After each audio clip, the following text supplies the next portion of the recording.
Hey HubSpotters, it's Caleb with Celerant, and today we're going to learn how to create and edit a deal pipeline.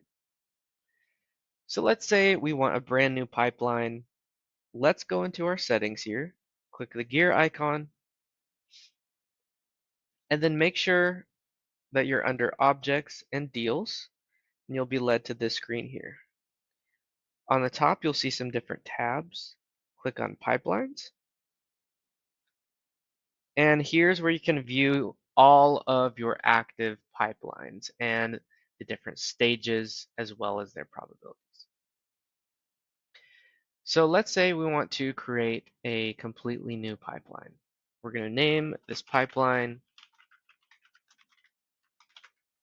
click Create, and here we have some different stages that HubSpot automatically sets.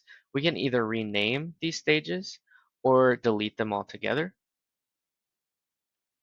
So let's say our first stage is Be Awesome. And we give that deal a 20% chance to close.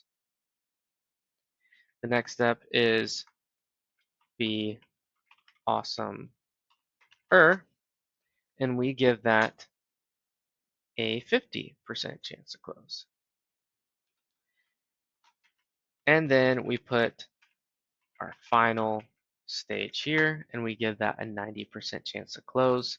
We like our closed won and closed loss stages here, and click Save. Now you can also set some conditional stage properties to when a deal is moved to this stage, a certain property will automatically appear. So let's say anytime a closed won